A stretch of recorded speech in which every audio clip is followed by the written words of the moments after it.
हिरण्यकशिपु अपने भाई के अपमानजनक मृत्यु का बदला लेने के लिए कठोर तप किया। सुखदेव जी कह रहे हैं, ब्रह्मा जी प्रसन्न हुए, कहे वर मांगो।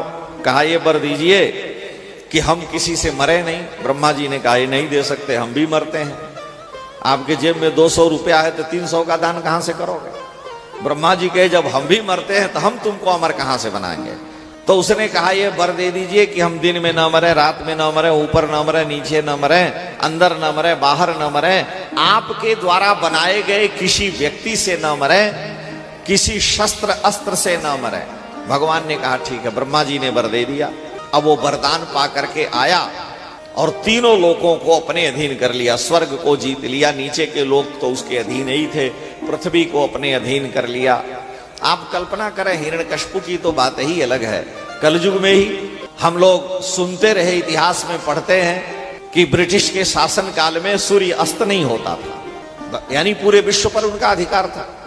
जबकि एक छोटा सा देश है, भारत के एक कोने का टुकड़ा है, तो ये कोई बड़ी बात नहीं। हमारे धर्मशास्त्रों में लिखा है कि अयोध्या और पृथ्वी के, अयोध्या के राजा महाराजा सारे भूमंडल पर, हमारे भारत भूमि के राजाओं ने अपनी भुजाओं के बल से सारे भूमंडल का शासन किया है और उनमें धर्म की भी प्रतिष्ठा रही है।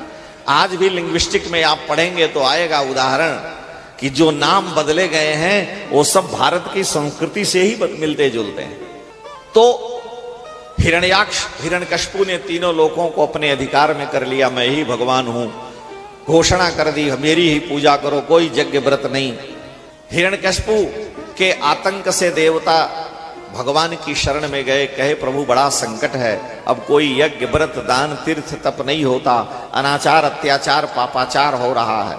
भाई एक भारत में सरकार थी और वो सरकार 15 वर्ष रही। 15 वर्ष सरकार रही तो हम लोग जब जाते थे उस क्षेत्र में तो पहले ही बता दिया जाता कि जहां थाना है उस थाना के बाहर दिन डूबने से पहले ही गाड़ी खड़े करके थाना में सोइए। अगर आप आगे बढ़ गए तो गाड़ी भी छिन जाएगी, सामान भी छिन जाएगा। ऐसा था। तो शासक वर्ग ही लुटेरा था, कहने का मतलब यह है।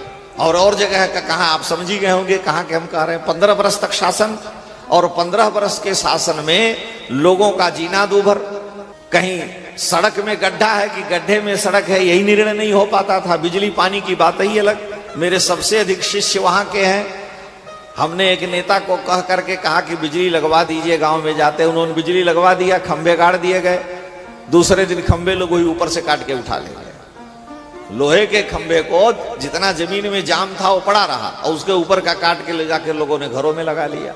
ये शासन था। इस भारत में ही ऐसी व्यवस्था रही, एक प्रांत एक विशेष जगह पर, और कोई कुछ बोल नहीं सकता। इसका मतलब क्या हुआ कि हिरण्यकशिपु आदि के शासन काल में भी ये रहा कि कहीं कोई यज्ञ व्रत नहीं होना चाहिए, कोई तीर्थ नहीं करेगा, सबको बंद कर दिया। देवता भगवान की शरण में गए। भगवान ने कहा जब मेरे भक्त का अपराध करेगा मैं आऊंगा। तो हिरण्यकशिपु के 4 पुत्र हुए, हराद, अनुहराद, संहराद और प्रहलाद। सबसे छोटे प्रहलाद जी। प्रहलाद जी जब पढ़ने के योग्य हुए, गुरुकुल में भेजा, पढ़ करके अवकाश में आए तो पिता को प्रणाम किया। मां ने कहा जाओ। प्रणाम किया। प्रहलाद को गोद में लेकर हिरण्यकशिपु ने पूछा कि पुत्र अभी तक जो पढ़े हो उसका सार बताओ। तो प्रहलाद जी ने कहा कि हे पिताजी, मैंने जो पढ़ा उसका सार यही है कि संसार में गृहस्थी रूपी अंधे कुएं के प्रपंच में व्यक्ति बंध जाता है, सब छोड़ करके भगवान की शरण में जाए, भजन करे, नारायण की भजन करे, नारायण का। हिरण्यकशिपु ठहाका मार के हंसा, बताओ ये मेरे शत्रु विष्णु के भजन की बात करता है। किसने तुमको ये पढ़ाया? कहा किसी ने नहीं पढ़ाया। षंडामर्क शुक्राचार्य के पुत्र थे, ये गुरुकुल के स्वामी थे। कहा बालक है, कहीं से सीख गया होगा, हम ले जा रहे हैं, दोबारा अनुशासन करेंगे, ठीक हो जाएगा। पुनः गए। फिर जब पढ़ करके आए तो हिरण्यकशिपु ने पूछा अभी तक जो पढ़े हो उसका सार बताओ। तो प्रहलाद जी ने नवधा भक्ति बतलाई कि भगवान श्री हरि के ही नाम का कीर्तन करना चाहिए, उन्हीं का चरित्र सुनना चाहिए, उन्हीं का पूजन करना चाहिए, उन्हीं का वंदन करना चाहिए। श्रवणम कीर्तनम विष्णु स्मरणम पाद सेवनम अर्चनम वंदनम दास्यम सख्यमात्म निवेदनम। हिरण्यकशिपु गोद से उठा के फेंक दिया। कहा बताओ ये मेरे शत्रु का भजन करता है। संडामर गुरु जी को ही बुलाया, तुम लोग हम देते हैं सारे भोजन की व्यवस्था और हमारे पुत्र की बुद्धि बिगाड़ रहे हो, यही इसको पढ़ाते हो। मेरे शत्रु विष्णु की भक्ति की बात करता है जिसने मेरे भाई का वध किया। अरे उन्होंने कहा हम ये नहीं पढ़ाते हैं, हम आपका असुर शास्त्र ही पढ़ाते हैं।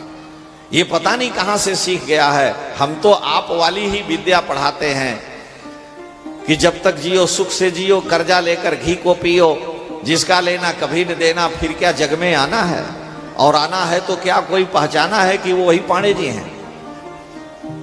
यावत जीवेत सुखम जीवेत ऋणम कृत्वा घृतम पीवेत भस्मीभूतस्य देहस्य पुनरागमनम कुतः। मर जाने के बाद क्या होता है, हम यही विद्या पढ़ाते हैं। हिरण्यकशिपु ने कहा ये तो विष्णु की बात करता है। भाई असुर उसी को कहते हैं, हम आप विचार करेंगे तो पता चलेगा। असुर उसको कहते हैं जो केवल अपने शरीर के खा पी करके बनाने में ही जीवन व्यतीत करे। तो जैसे पशु है वैसे मनुष्य है, क्योंकि ये शरीर खा पी करके इसको सजाने के लिए नहीं मिला है। ये शरीर तो दिव्य ज्ञान मनुष्य से देवत्व की ओर आगे बढ़ने के लिए मिला। हम देवता बन जाए, हमें दिव्य दैवी गुण आ जाए, उसके लिए मिला। हिरण्यकशिपु ने प्रहलाद जी को बड़े कष्ट दिए। संडामर्क ने कहा कि एक बार अवसर दीजिए, हम ले जा रहे हैं, हमारे पिताजी आने वाले हैं, शुक्राचार्य जी समझाए बुझाएंगे सुधरेगा। ले गए, लेकिन देखा कि ये तो सारे असुर बालकों को बुला करके और सबको पढ़ा रहे हैं कि मेरे मित्रों बचपन से ही भगवान के भजन का अभ्यास करना चाहिए। ये मनुष्य शरीर दुर्लभ है, दुर्लभम मानुषो देहो, ये मनुष्य शरीर दुर्लभ है, इसलिए कौमारे आचरेत प्राज्ञो धर्मान भागवतानि हो। संडामर्क ने प्रहलाद को लाके हिरण्यकशिपु को सौंप दिया, कहा ये सुधरने वाला नहीं है, बापन तेज समारोह आप है, अब हम इसको नहीं सुधार सकते। हिरण्यकशिपु ने उनको समुद्र में फेंकवा दिया, डर के मारे समुद्र ने बाहर कर दिया। पहाड़ से नीचे प्रहलाद जी को पटकवा दिया, एक खरोच भी नहीं आई। उनकी बहन होलिका लेकर के, लोग कहते हैं यहां नहीं लिखा है, आग में बैठ गई, होलिका जल के स्वाहा हो गई, प्रहलाद जी का एक रोम भी नहीं जला। हिरण्यकशिपु ने कहा ये आग तुम्हें क्यों नहीं जला रही है? प्रहलाद जी ने कहा पिताजी राम नाम जपताम कुतो भयम सर्वताप शमनैक भेषजम पश्यतात मम गात्र सन्निधौ पावकोपि सलिलायते धुना। मैं तो राम राम करता हूं, मुझे तनिक भी भय नहीं है। ये अग्नि मेरे साथ बड़ा शीतल व्यवहार कर रही है। आप कल्पना करें कितनी डिग्री सेंटीग्रेड तापमान पर सोना जल करके पानी राख हो जाता है, और उस सारी लंका को हनुमान जी जला दिया, उनका एक रोआ नहीं जला।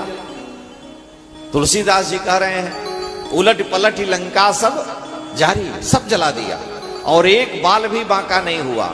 तो लोगों ने हनुमान जी से पूछा, बानरों ने, कि ऐसा कैसे हुआ? तुमको गर्मी नहीं लग रही थी? कम से कम तुमको गर्मी तो लगती होगी, पूछ तुम्हारी है। तो वाल्मीकि रामायण में लिखा, हनुमान जी कह रहे हैं कि मुझे तो ऐसा लग रहा था कि मेरी पूंछ में बर्फ का ढेला बंधा हुआ है और मुझे ठंड लग रही है। शिशिरस्यैव संपातो लांगूलाग्रे प्रतिष्ठितः, बर्फ का ढेला मेरी पूंछ में है। ये कैसे हो रहा है?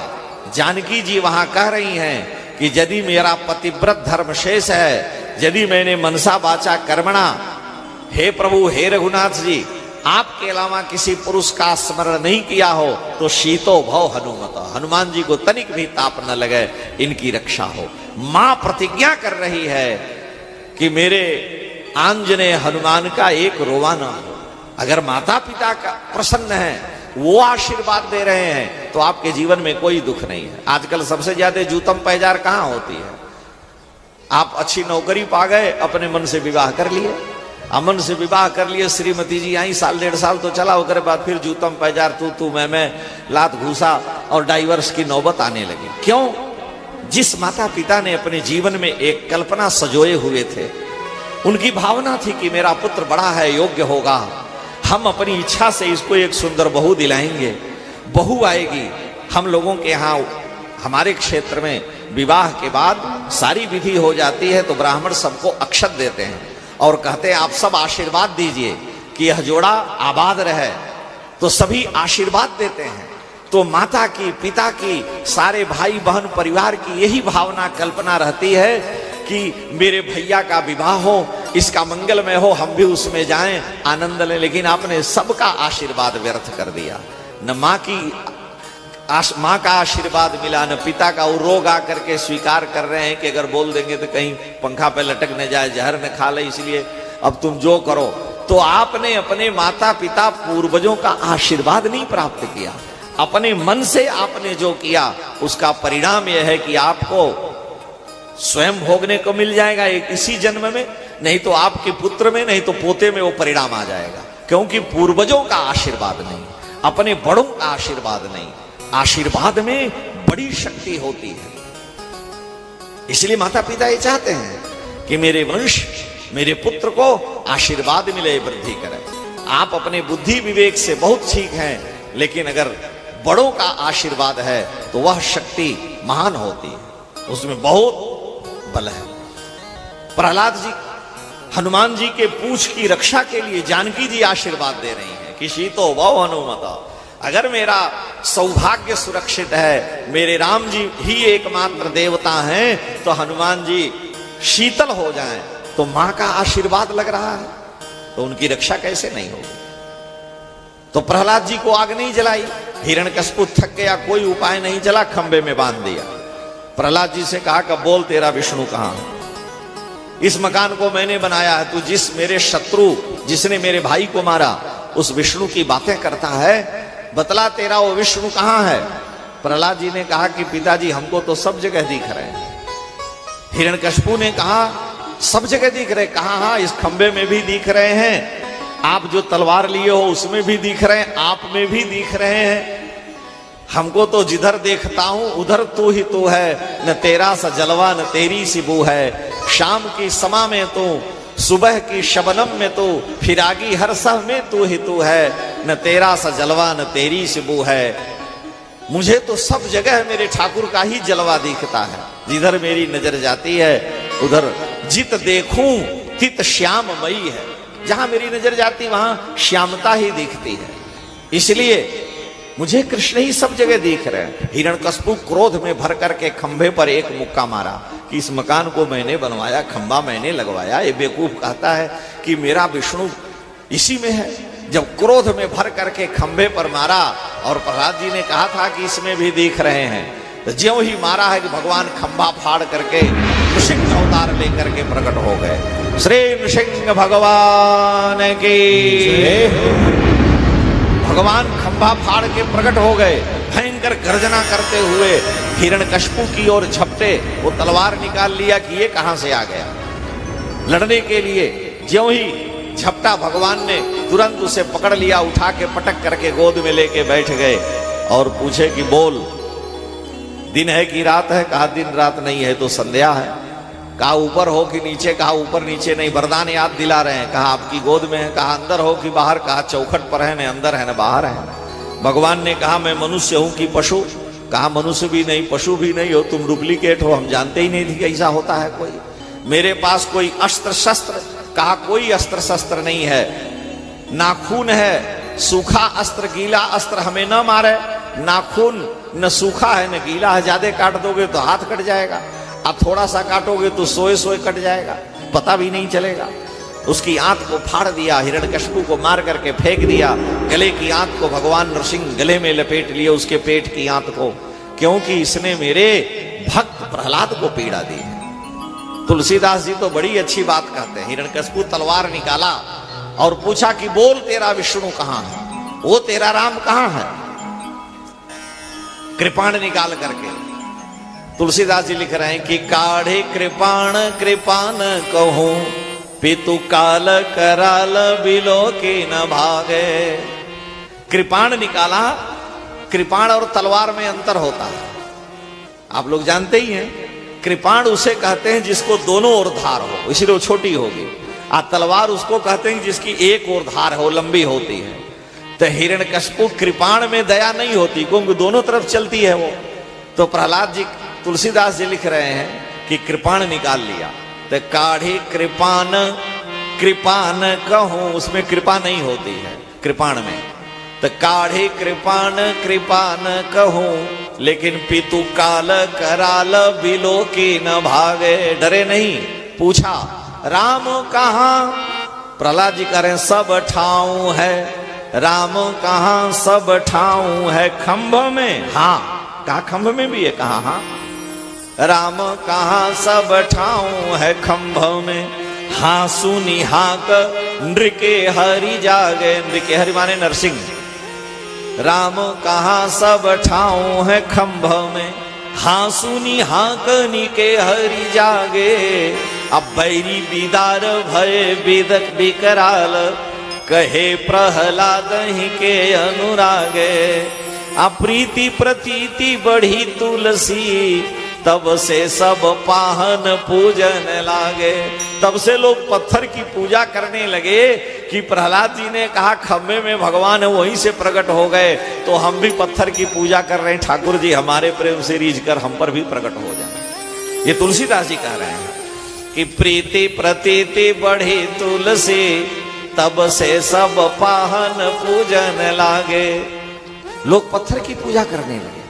भगवान तो अग जग में सब रहित विरागी, प्रेम ते प्रकट हो ही मैं जाते, प्रेम ते प्रकट हो ही, भगवान प्रेम से प्रकट हो। हिरण्यकशिपु को मार दिया, अन्य लोगों को मार दिया। देवताओं ने नरसिंह भगवान की स्तुति की, लेकिन उनका क्रोध नहीं शांत हो रहा है।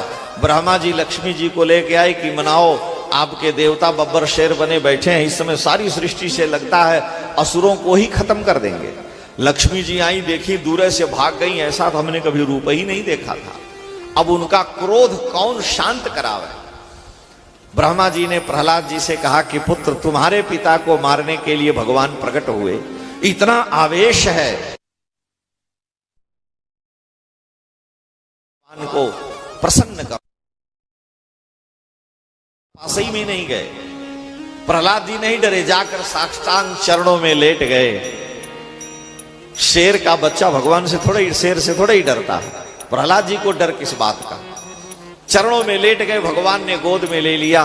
प्रहलाद जी का शरीर स्नेह से, जैसे मां अपने पुत्र के कपोल का आलिंगन करती है, कुचकारती है, अपनी जिह्वा से प्रहलाद जी को चाटने लगे कि आज प्रहलाद तुम्हें इतना कष्ट दिया है, अंग अंग में घाव के चिन्ह है, बड़ी पीड़ा दिया। लेकिन प्रहलाद जी ने अटल रहे अपने सिद्धांत पर, समझौता नहीं किया। हिरण्यकशिपु ने प्रहलाद जी को बड़ा कष्ट दिया, पिता होने पर भी। इसलिए भगवान ने देखा कि प्रहलाद के अंग अंग में घाव हैं, जैसे गऊ अपने तुरंत दिए हुए बच्चे के शरीर पर लगे हुए कचड़े को अपनी जीभ से चाट चाट करके उसे स्वस्थ कर देती है। भगवान अपनी स्नेहमयी जीभ से प्रहलाद जी को दुलार चाट करके दिव्य अलौकिक कर दिए। प्रहलाद जी से भगवान ने कहा, पुत्र हमें क्षमा कर दो, मैंने बहुत विलंब कर दिया, हमने देर कर दी। प्रहलाद जी ने कहा कि प्रभु, अब अपने किसी कलयुगी भक्त की इतनी कड़ी परीक्षा मत लीजिए, नहीं तो माला वाला फेंक के वो भले ही फांसी लगा ले, लेकिन कुछ नहीं करेगा। और युगों के भक्त तो परीक्षा दे लेंगे, लेकिन कलयुग का भक्त परीक्षा नहीं दे सकता। इसलिए हम यही चाहते हैं कि अपने भक्त की इतनी कड़ी परीक्षा न लो। भगवान ने कहा, पुत्र मैंने विलंब किया, मुझे क्षमा कर दो।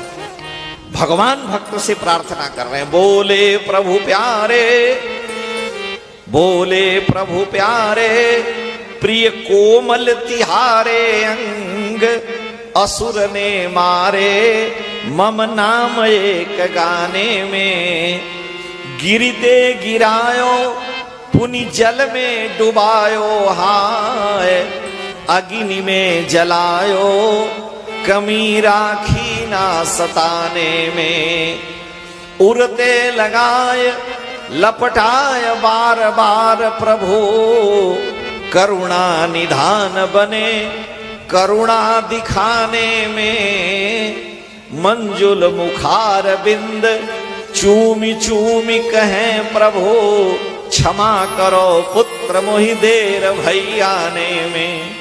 मैंने विलंब कर दिया है, लेकिन हमने बतलाया कि मालिक के यहां देर है, अंधेर नहीं है। हालात बदलने में बहुत देर नहीं है, कुदरत के उसूलों में उलट फेर नहीं है। आगाज ने अंजाम से, कार्य ने परिणाम से, आगाज ने अंजाम से हंसकर कहा कि दोस्त मालिक के यहां देर है, अंधेर नहीं। विलंब हो सकता है, कड़ी परीक्षा देनी पड़ सकती है, लेकिन चींटी के पग नूपुर बाजे सो भी साईं सुनता है। वो जान रहा है कि मेरा भक्त कहां मेरा स्मरण कर रहा है।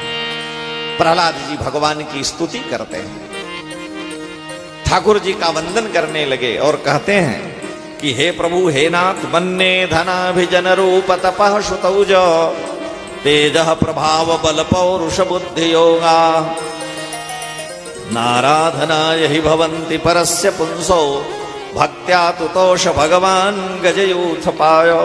आज हमें विश्वास हो गया।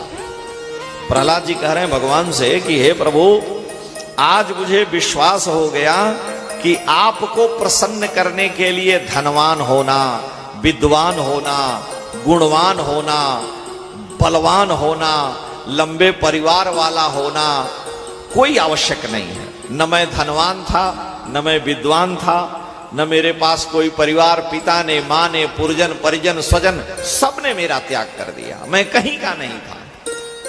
मेरे पास न सुंदर रूप असुर वंश में है, न रूप था, न कोई गुण था, लेकिन एक भरोसो, एक बल, एक आस विश्वास, एक राम के लिए चातक तुलसीदास। आपका केवल विश्वास था कि आप कृपा करेंगे, क्योंकि मुझे ये विश्वास है कि आपकी आदत है, आप अपनी आदत से बाज नहीं आओगे ठाकुर।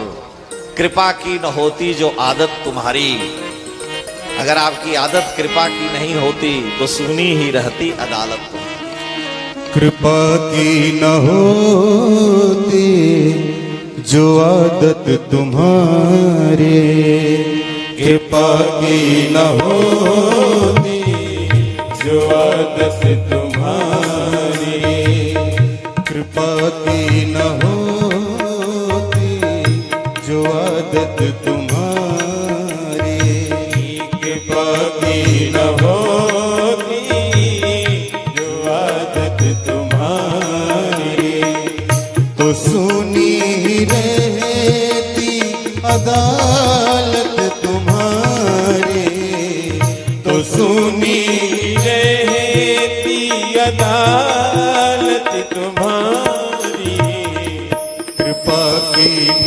होती जो आदत तुम्हारी, कृपा की न होती जो आदत तुम्हारी।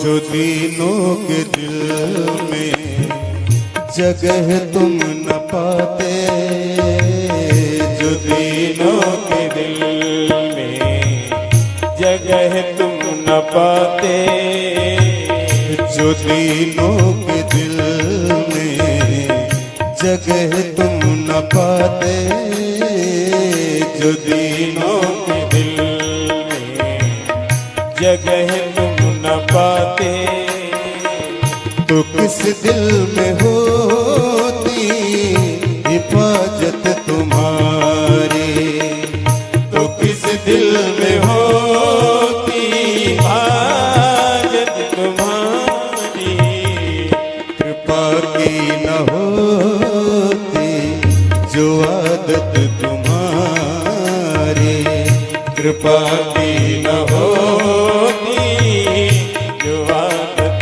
तुम्हारी।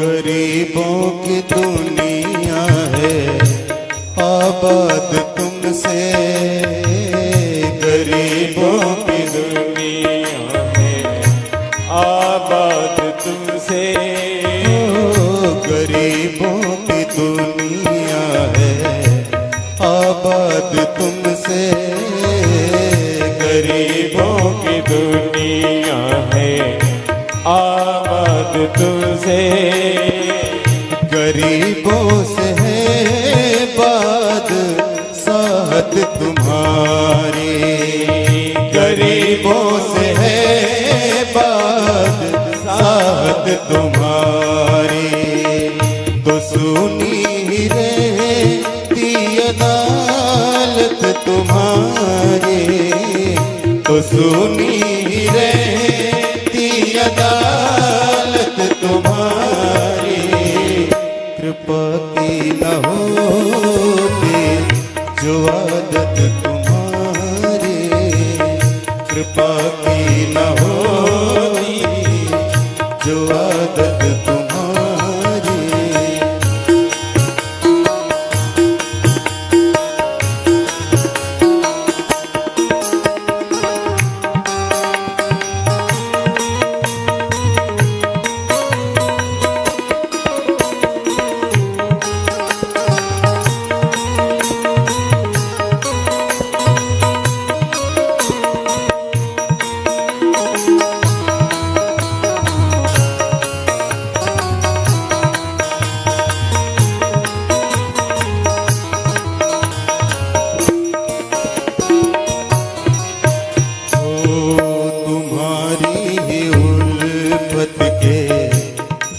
बिंदु है ये, तुम्हारी उल्फत के दृग बिंदु है ये, तुम्हारी उल्फत के दृग बिंदु है ये, तुम्हारी उल्फत के दृग बिंदु है ये, तुम्हें सौंपते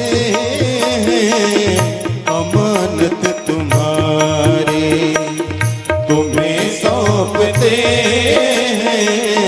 अमानत तुम्हारी, तो सुनी रहती अदालत तुम्हारी, तो सुनी रहती अदालत तुम्हारी, कृपा की न होती जो आदत तुम्हारी, कृपा की न होती जो आदत तुम्हारी, तो सुनी रहती अदालत तुम्हारी, तो सुनी रहती अदालत तुम्हारी, कृपा की न होती जो आदत तुम्हारी, कृपा की न होती जो आदत तुम्हारी, कृपा की न होती जो आदत तुम्हारी। श्री प्रहलाद जी महाराज भगवान से कहते हैं कि हे प्रभु, मेरे पास धन बल नहीं, जन बल नहीं, शारीरिक बल नहीं, और फिर भी आपने कृपा की। आज हमें विश्वास हो गया कि आपको रिझाने के लिए, आपको प्रसन्न करने के लिए धनवान, बलवान, विद्वान, गुणवान होना आवश्यक नहीं है, केवल आप भक्ति से रिझते हैं। आज हमें विश्वास हो गया।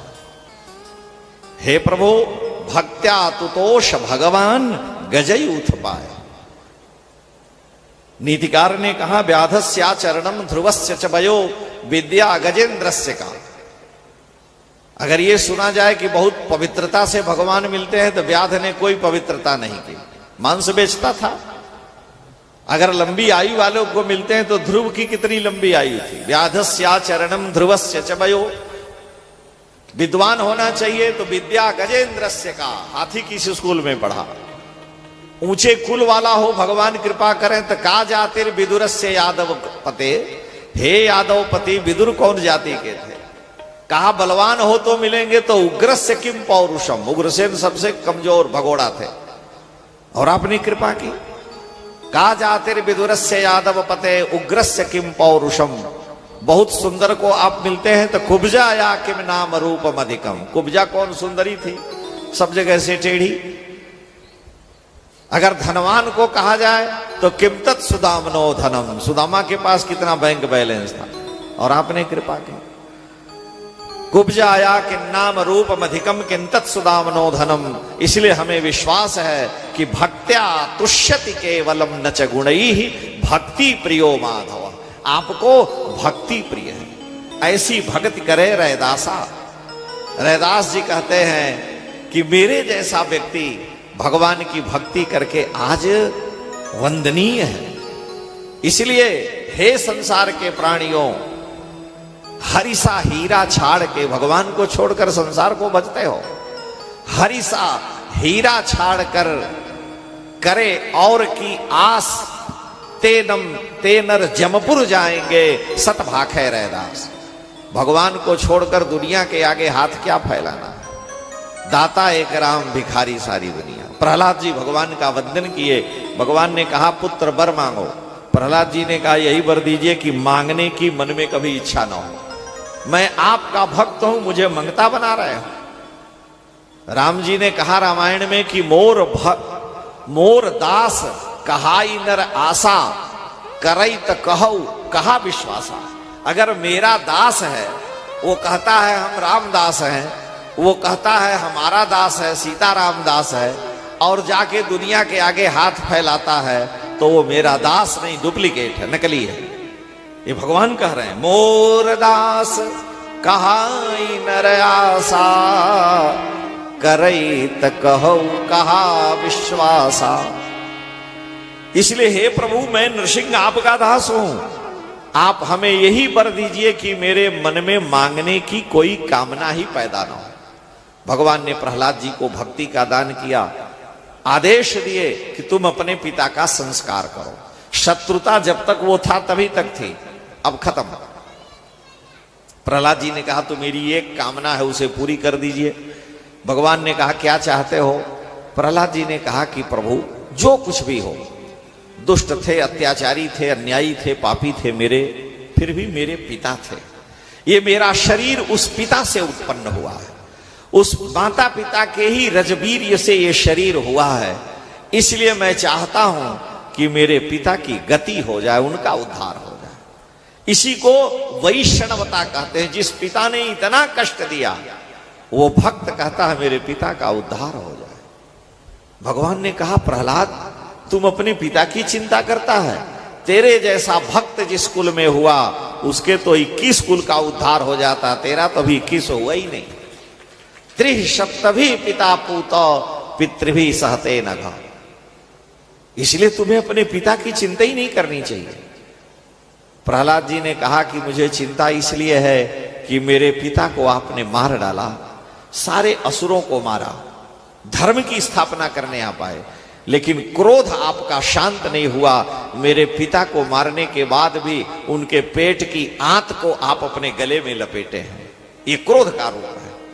भगवान ने कहा प्रहलाद ये तुम्हारे पिता को मार करके उसके पेट की आंतड़ी को माला के रूप में जो मैं गले में लपेटा हूं, ये क्रोध के कारण नहीं। मुझे आश्चर्य है, हिरण्यकशिपु इतना पापी, अत्याचारी, अन्यायी, क्रूर, निर्दयी था, और उसके बाद भी मैं ये सोच रहा हूं कि हिरण्यकशिपु के शरीर में कौन ऐसा अंश था जिसने मेरे भक्त प्रहलाद को जन्म दिया है। तो जिसने तुम्हारे जैसे भक्त को जन्म दिया, उस पिता के पेट की आंत में गले की माला बनाकर पहना हूं, क्योंकि ऐसा भक्त जन्म लिया है। इसलिए प्रहलाद तुम ये मत समझो कि मैं क्रोध के कारण, मैं तो प्रेम बस तुम्हारे पिता की आंत को गले में माला के रूप में धारण किया कि जो मेरे भक्त को जन्म देता है, मेरे भक्त की रक्षा करता है, मेरे भक्त का पालन करता है, मेरे लिए वो सिरोधार्य। प्रहलाद जी ने अपने पिता का संस्कार किया। ये भगवान की भक्त वत्सलता है।